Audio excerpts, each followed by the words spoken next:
Well, the current rumor mill says that the M3 chips may start showing up in new Macs as early as this fall, most likely in October, shortly after the iPhone 15 or whatever they end up calling it gets announced. Now, why is this important? Because a phone you might keep for a year or two, but a laptop, especially a Mac or a Mac computer, Mac desktop, you're probably going to keep for, 4 years, 5 years, 6 years, sometimes even longer, because frankly, they last a long time. Most of them are built like tanks. You can use them for, let's say, your whole 4-year college career and then some.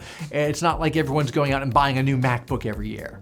So if you're thinking about buying a new Mac, and let's say you have an older Intel model, maybe you have an M1, the M2s are still pretty new, but if you're thinking about getting a new one and you say to yourself, well, I just heard M3 versions are coming, maybe I should wait, that is worth considering, but I'll give you a handful of specific cases where you should keep that in mind. For example, the loudest rumors about the M3 versions of Macs is that the first system to get those is going to be the iMac. That's that all-in-one computer that Apple makes and they have made for many years.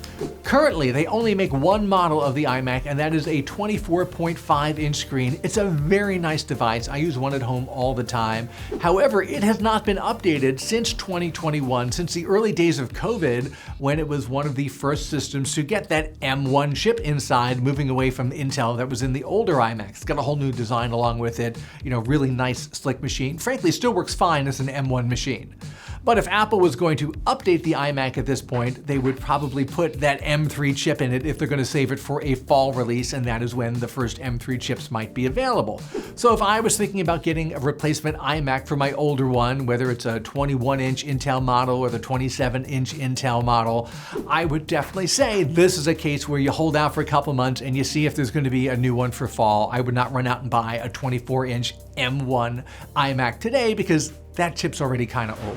We also hear that the other systems that may get a new M3 chip later this year would be the 13-inch MacBook Air, which was not updated this year, but was updated a year ago in the spring of 2022, so that is definitely due for an update.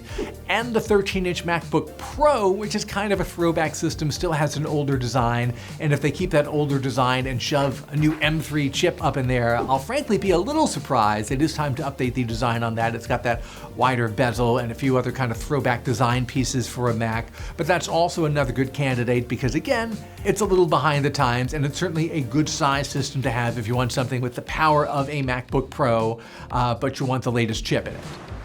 So this brings us back to the larger topic. Should I buy now? Should I wait? I would say in most cases, again, get what you're going to like, get what you can afford, get what you think you're going to get some good use out of. Don't worry that there's a new model coming, because there's always a new model coming.